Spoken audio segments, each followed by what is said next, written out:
Welcome everyone to AbbeyCast, the official podcast of Daylesford Abbey. My name is Andrew Del Rossi. I'm the director of the Spirituality Center here at Daylesford Abbey. And the first question I think today we should get at is, what is a podcast and why are we doing it, right? Have you ever listened to a podcast before or maybe watch one? I probably have, but Okay. You know, these terms run together so much. So Sure. So Andrew, what is a podcast? All right, sure. So a podcast, and this is from Wikipedia, is an episodic series of spoken word digital audio files that a user can download to a personal device for easy listening. I listen to podcasts all the time. I listen to them in the car usually, or like when I'm like outside doing work or working out, but I could not define a podcast to you. I could give you like a loose definition of what I think it is, but I've never actually looked at the definition of what it is. So there we go for our viewers and for both of us here today. So why a podcast? Why are we doing a podcast here at Daylesford Abbey? I've been here for about 4 months now, since about the beginning of March when I started this position. And I've already had so many great conversations with the different people here at the Abbey, the Norbertines, the other members of the community that work here. And I just thought, why not try and capture that in a format that other folks can listen to and grow from as well. So today's first guest and our first guest on AbbeyCast is Father John Zagarella, a Norbertine here at Daylesford Abbey. Father John is the newly elected prior of Daylesford Abbey, and he's also the star of our new series, Rock the Word 153. So, John, thanks for being on today. Welcome. It's my pleasure, Andrew. Yeah, it's great to have you on as our first guest. We've already had so many great conversations, usually over music as we're filming Rock the Word. So I said, why not just sit down and let's just see what flows from it. So who knows what jewels will spill out today, right? So you're the newly elected prior of the community here at the Abbey. What are you looking forward to most as prior? Well, actually, the prior's position is appointed. So Abbot Dominic consulted with the community and then appointed me. So it's an honor. It's really an honor to be in this position. And I've been a Norbertine priest just over 34 years, and to be in this position is it's a great honor, but it's also a great responsibility, primarily to the men of the Abbey and also to our lay associates and our congregation in many ways. So it's I look forward to hopefully spreading the mission and the charism of St. Norbert. I've been teaching at Archmere for the last 6 years, and the Archmere Academy in Claymont, and I teach a class in Norbertine spirituality, and I really believe that class, teaching that class for 6 years, and teaching, it's a one-semester class, so I actually taught it 12 times already. So nice. Teaching that class and teaching the students the life of Norbert and the Rule of Augustine really put me in touch with our foundational documents. So being in this role now, I think that was God's way of preparing me for this, actually. And so I think being in this role gives me an opportunity to more deeply embrace the Rule of Augustine and the life of Norbert, and hopefully share that through this important ministry of prior, working with Abbot Dominic to administer the community and to be a presence to the people of God who worship here. That's awesome. Very well said. Yeah. Very well said. Yeah. And you mentioned something there that really struck me was your experience teaching the Norbertine Charism to the youth. I think that the role of educators is so huge, but to teach something to the youth, I think, or to teach anything to anyone else helps us learn it better, right? But to teach it to youth, maybe we try and make things a little more simpler, we try and connect with them in a certain way, and I think that maybe helps us understand it. Yeah. I know when I was teaching high school, I was teaching the sacraments to sophomores. In my first year teaching, I had 5 sections, and it was the same class every time. So it was like 5 times a day, I'd be teaching. And some days I'm just like, oh my God, this is going to drive me to be brain dead. But then I would have these moments where things would just split open, and I would have a totally new understanding of sacrament or the concept I was teaching about. And was like, oh my God, how have I never seen it this way before, right? So I totally get what you were saying, as you saw that as like preparation for this new opportunity. Yeah, in teaching the kids, it's been a great joy.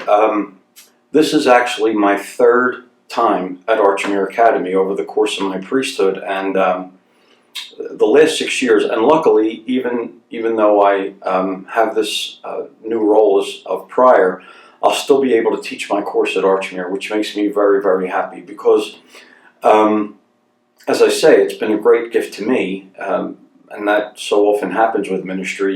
You put yourself out there, and somehow you receive a gift. I think that's God smiling, Sure. Really. So to be able to teach kids about Saint Norbert, who lived in the 11th century, born in 1080 or thereabouts, and to teach these kids that the spirit of Norbert and the charism of Norbert is alive and well today, that basically the course is about opening their eyes and seeing that charism all around them. Mm-hmm. So, and that's just a beautiful thing to see it unfold in these kids. Mm-hmm.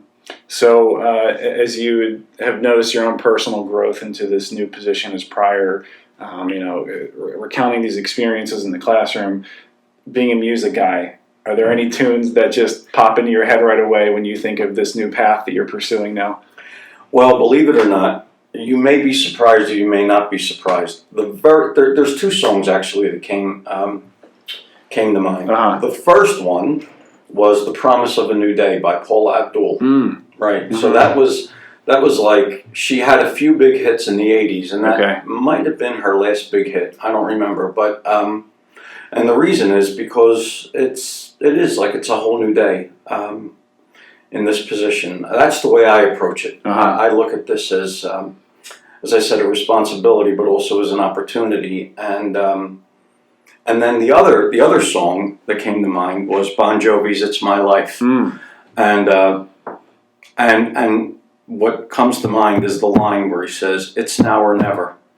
It's my life, it's now or never. Mm-hmm. I ain't going to live forever, right? So here I am on the verge of my 62nd birthday, and I think one of the things that we all want to do in life is kind of make our mark, and so I kind of look at it as it's now or never. Yeah. And I certainly don't think it's my life, it's God's life. I belong to God, but that whole part about it being now or never, and I ain't going to live forever. I want to live while I'm alive. And so I want to give that gift of life to my Norbertine community. Yeah. Very well said, once again. Yeah. I hear that, it's my, It just gets you going. It does, yeah. And if you want my hot take, not a Bon Jovi fan. Wow. I appreciate certain songs, like I hear that one in my head, but I can respect it. I can respect it for sure. All right, well, so we gotta have a Bon Jovi night. One of my favorite songs by him is Captain Crash and the Beauty Queen from Mars. But we'll talk about that later. See, that's what you got to introduce me to. I know mostly the radio hits from, like 90s on for me, right? So I probably missed some of their heyday type stuff. Yeah. So that's the sort of stuff you'd have to turn me on to. But it's from their album Crush. It's fabulous. Awesome. It's a great song. And so Bon Jovi and Paula Abdul. Wow. But so they're the songs that I think of. And I love questions like that. Awesome. So if we could kind of do like a bit of an origin story here, what would you say got you into music? Did your dad have the headphones on the belly? Were your parents playing music in the household growing up? Yeah, this is really kind of it's a funny story actually. My mother, when I was really little, I always remember music in my house. My father taught himself how to play the harmonica and the accordion. Okay. So we always had music of some sort in the house. And my father played the harmonica up until the end of his life. He loved it. He would sit there and play the harmonica, and he taught himself how to do it. And played the accordion. He tried to teach my brother how to play the accordion, but by the time I came along, I don't think he ever tried to teach me, but the music was already embedded in the household. My mother loved music. She would sing, and she loved Perry Como, and my sister was a teenager at the time of the great Elvis Presley. So, I mean, I grew up with Elvis Presley, and she was a big Barbra Streisand fan, and so I had Barbra Streisand and Elvis Presley, and when I was a kid, I used to take her 45s, and she still loves me, my sister. You still love me, don't you, Joan? I used to get her 45s and make flying saucers out of them. Great frisbees, right? Great frisbees. You know? I mean, I was like, pew! And my sister would be like, John, it's my Elvis Presley record, you know? So, and then my brother, who's also older than me, I'm the youngest, I can remember him being in a group called Frankie and the Chimes, and they would go down my basement, and I used to hear them singing ba ba ba ba ba baran, you know, doing the Beach Boys tunes. Yeah.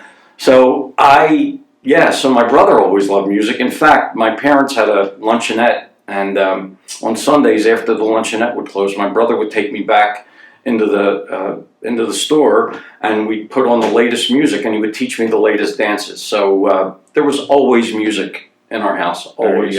There you go. So you weren't even just getting the music piece; you're getting the performance as well with the dance and all that. Oh yeah, and the playing of the instruments. And watching Bandstand. You know, my sister would watch Bandstand, so you know Dick Clark and all that stuff, and so it was. You know, I mean, I remember having the Monster Mash. And She Loves You by the Beatles, and Sugar Sugar by the Archies, Me and Bobby McGee by Janis Joplin. So, you know, all these great records, all these great songs on 45, you know. Man, I love how music, too, I think this is something maybe you and I talked about before. It always seems to be a great trigger for memories, right? Music and I think smells, too. No doubt. Like I'll step out onto the boardwalk down the shore, and those smells will just trigger memories from childhood. And you hear the jingle from the amusements, and that brings up a whole new wave of memories. And music too always takes you back, or for me at least, to a time, a place, a memory. Maybe not always a good memory, sometimes a challenging memory, right? Absolutely. An awkward high school dance or something like that. Yeah. Absolutely. Yeah. But it has a great ability to transcend and transport us, right? Yeah, no doubt. So if I could put you on the spot, you know, discernment is a lifelong thing, right? But when you were discerning your entrance into the Norbertine community, were there any songs that really just hit you at the time that gave you any sort of affirmation that this is the path that God was calling you to? Well, you know, it's kind of or maybe like an artist you were listening to or something like that. Yeah. Song specific, you know. Absolutely. I mean, you know, my story is surrounded. You know, if my life is a tapestry, the soundtrack of my life is filled with music. I mean, So at every major juncture of my life, there was always music. And so, you know, when I was in high school, that's when I really started to think about becoming a Norbertine. And, you know, I cannot separate my life from the music of Elton John. I just can't. I can't, because his music was at every stage of my life, except of course before he became popular, before he was even known. So earlier, you know, it was Diana Ross and the Supremes. I was always a big Motown fan, you know, when I was younger. But when I heard Elton John's music, you know, it really changed my life, because his music, I always say, is like the soundtrack of my life. So, you know, when I was in high school, it was Rocket Man and Goodbye Yellow Brick Road, and, you know, going through all the things that you go through in high school, all of the awkwardness and all of the uncertainty and, you know, all the different things that kids go through. I mean, looking back, I know that, and then being a counselor for high school kids in my last 6 years at Archmere, you know, teenage years are not easy. Mm. I remember being bullied in high school. So like you say, sometimes music does bring you back to a place, but it's not always a happy one. Sure. But, so the song Someone Saved My Life Tonight, I can't hear that without thinking that the number of times that it was Elton John's music that accompanied me through some of the most difficult and awkward times as a young kid. But so his music is intimately connected, woven into the fabric of every significant moment in my life from 1972 on is an Elton John song. But, there's also some fabulous memories. I can't hear a Donna Summer song without being, transported back to, going clubbing as Nice. a kid, or the Bee Gees and Saturday Night Fever. And that music, I just love it. And that's it. So you asked me about coming into the community. Oh God, so I come into a Norbertine community, and a lot of the guys here like classical music, and so my hot controversial take on one of them is I tried. I went to the Academy of Music and I listened to classical concerts, but I really gave it my all. And I respect classical music, but I'm a rocker. Yeah. I'm a rocker, and I love disco and dance music. So that's it. I get you there. Yeah, there's something about music where it's totally a time and place type thing. Yeah. It's a mood thing, and I think that you have to be in the right space maybe to truly appreciate a classical piece, or depending on who you are, maybe you have to really get centered to hear that snare kick, and then all of a sudden the power chord and the bass thump. It for me, popular music, rock music, pop music, disco, that is that's my entree to God. I mean, you put some of that great music on, and boy, oh boy, I mean, some of my favorite albums, like Beauty on a Back Street by Daryl Hall and John Oates, and that record is gorgeous. And The Royal Scam by Steely Dan, I mean, they're just transformative. It's just, they definitely bring me back to my room in South Philly, playing that music, blasting it. And back in the day, of course, with no cell phones and, only a couple of telephones in the house, and being a teenager, most of the phone calls were from me and my parents screaming, "John, pick up the phone." And of course, I was completely oblivious, singing my brains out to Hall & Oates or Elton John or Rod Stewart, so. Well, at least they weren't noise complaints, right, to the local police department? No, thank God. No, not. Yeah, thank God we lived on a corner property in South Philly. That's funny. That's funny. So now you just mentioned a few albums there. I like with the precision and the readiness with which you just kind of rattle them off, right? You're stranded on a deserted island. Hopefully it's near Hawaii. Yeah, sure, yeah. What album are you taking with you? Oh, there's only one. Goodbye Yellow Brick Road. There you go. In my opinion, the best album. Now, of course, I'm going to say it's the best album ever made, but I'll narrow that for the sake of not knowing every album ever made. But in my era, in my time, the album is simply sprawling. It's gorgeous. It's just beautiful. And I'm even wondering, as you're talking about, obviously the Elton John album, you're talking about the album, right, as a concept. How many of our maybe younger listeners today are like, what's the album? What's an album? It is shocking. Yeah. Really shocking. I'm showing my age, I know, but I think we lost so much. Now, vinyl's making a resurgence. Yeah. And I'm happy about that because, you talk about beauty. I mean, some of these album covers are just magnificent works of art. And, in the day of the CD, that was great, but we lost those. I used to love going to a record store and there it was, or there was a poster in the window, or that album staring at you, and it was like, oh yeah, So and even just that physical act of going to the record store, of smelling the cellophane on the it's like and now it's so you swipe open the app, you click the track, it plays it. It's 99 cents. I download music. Obviously, it's it's hard to get around. Yeah. I mean, if you want to own, and I do want to own the music. I do think it's important to own the music. Mm-hmm. But to me, it's really, it loses something. Mm-hmm. I have the download, but or those great picture sleeves for 45s. I still have a lot of them. I mean, those were just great to have.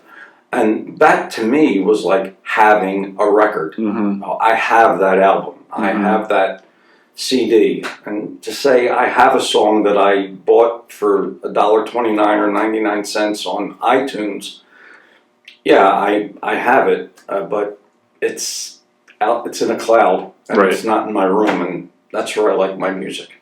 Yeah, I have I stream music, use Spotify, apps like that, right? But I have an external hard drive, and it's about, maybe a little bit smaller than the size of a CD, and a little bit bigger than the size of my wallet.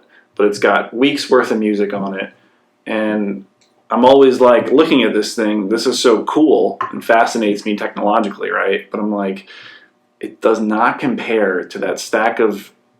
I grew up in the age of CDs, right? Kind of after the records. But my parents had records, so I had that visual experience and the aesthetic experience of the crackling of the needle and all that, right?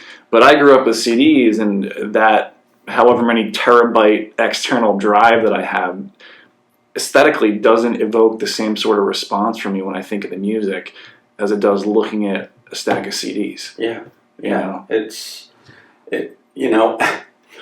And I used to take my records all over the place with me, but after a while, it just became. I had so many, so now I left my records in the hands of my nephew Michael. Okay. Who's another music. We share this passion for music. All my sisters, all my nieces and nephews share it. My brother's kids, my sister's kids, we all share a love for music. So I still have my CDs, and I still order CDs, and I get aggravated when, I see a new CD that I want, and there isn't a CD. You have to download it, so that's a bummer. Yeah, or even I think it may have been Jimmy Buffett. I guess just put out an album, and my buddy he is big on going to concerts and sometimes just buying the tickets and reselling them. So naturally, he was in a position this concert season where everything is canceled, and he's left with all of the tickets, which are getting refunded, but he's getting all the bonuses that came with purchasing tickets, and what came with the Jimmy Buffett tickets but CDs. And it's what he said is no one wants CDs anymore, so here they are as just giveaways, right? Wow. So, and I will say with, what I just said about it not being the same, what we've kind of been talking about as having the physical record or CD or whatever, it says something about when, say, going for a run or something, and I'm listening to an artist or a genre of music, and something comes over me where I'm inspired to listen to something else. I could switch tracks to something that's totally a different artist genre that I would have never been able to do with a CD and a Walkman, right? And it's like there are the possibilities where the soundtrack to my life has just expanded exponentially to be able to listen to a piece of whatever type of music in this instance where, I feel inspired to do that. Yeah. Yeah. I could go from hip-hop to classical just like that without batting an eye. Yeah. And it's all the movement of the spirit, right? That's right. Yeah. Amen. Amen to that, really. Because you said music is that pathway for you, and I think for so many people, I look at music's place within a liturgy, just within church history, tradition, within any religious tradition. Really, music is a huge component. Yeah, absolutely. There's a great connection between God and music. I mean, it definitely is a spiritual conduit. There's no doubt about it. So with your students, do you have agreement in taste? Do you have disagreement? Is there some overlap? What's going on there? Let's hear your hot take on the music of today. And yeah, I love a lot of the music of today. You know, I love Billie Eilish. I think she's amazing, an amazing talent. You know, and love to hear what's in store down the line for her. She's just, you know, she's a teenager and she's amazing, I think. So I try to listen to a lot of the music of today, and I also try to educate. You know, I know I'm old because I hear myself saying what my parents always used to say. You know, you kids today don't know what good music is. So I hear myself saying the same thing, you know, and I try to tell them, you know, Elton John's the guy who wrote the music to The Lion King. I mean, they all know The Lion King still. They know The Lion King. And so they know. They know that I'm a big Elton John fan. And I try to tell them that one of the things that is a requirement for to pass my class is that you have to like Elton John better than Billy Joel. Okay. Another point of controversy. But...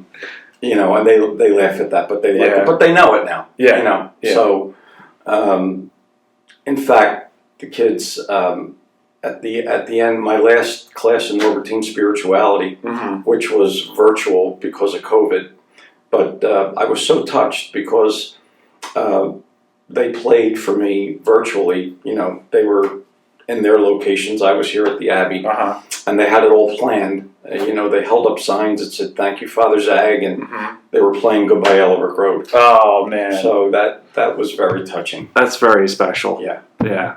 That's awesome, man. That's great to hear how they were able to pick up on what's so important to you. And I want to show you that gratitude back. I want to put a plug in for my students at Archmere. Awesome. Love you guys. The Archmere kids are phenomenal. Just great kids. Yeah, I'm looking forward to meeting them when they get in here for their Kairos retreat coming up this fall, hopefully, God willing. Yeah. And it's been great to have you on today, man. I really appreciate you coming in and giving of your time and your insight here into your musical journey and your spiritual journey and how those two have been woven together. Like I said, I think that's something that a lot of us experience. Maybe we can't articulate it into words the way that you've been able to do, and the short time we've had today, but also in your series Rock the Word. I think that's a great and natural thing for you, and something that people really appreciate. So we've got the next Rock the Word coming up soon here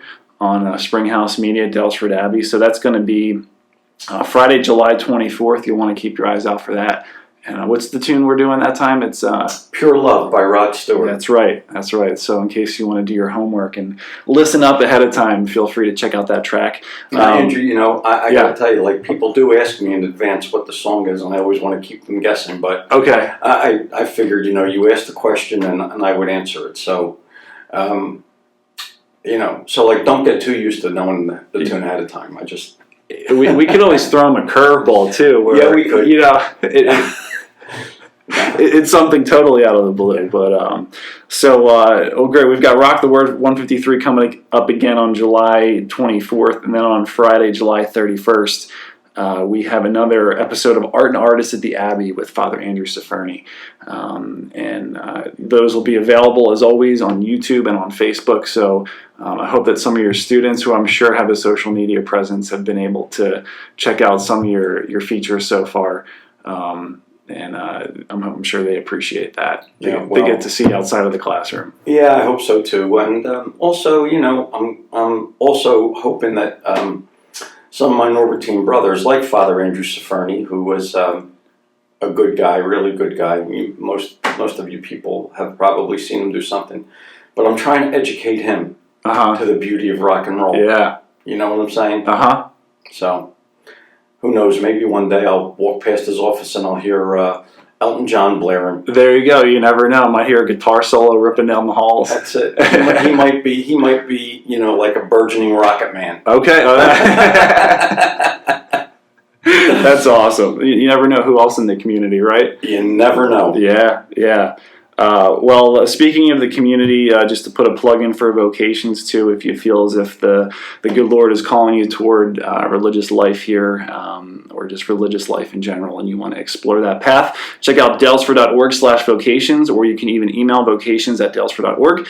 And if you're interested in coming to the Abbey for a private retreat, the Abbey is open for private retreat right now. We're trying not to stack too many guests on top of each other to honor social distancing and the state's guidelines. But if you're interested in that, really the ideal setting to get away and just be at peace, be still, and really be aware of God's presence in your life, you can call 610-647-2530 extension 1001, and we'll get you all set up with a private retreat here at the Abbey. And finally, we just ask your support of Springhouse Ministries here at Daylesford Abbey. You can go to daylesford.org/springhouse-media/support to support us here, and we're very grateful for your support. We make this content available free of charge for folks, and hoping that they just pay it forward and pass it on to others who they feel might benefit from the same way that they did, hopefully. So that's our goal with that.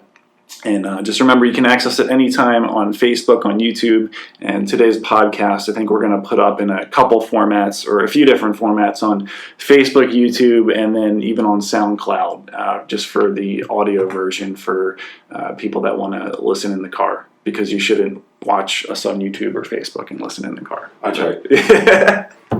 But wherever you are and whatever you're doing, rock a little and play it loud. Thanks, Father John. Thanks, everyone, for tuning in today. Have a great rest of your day, and we look forward to seeing you next time. Take care. Thanks.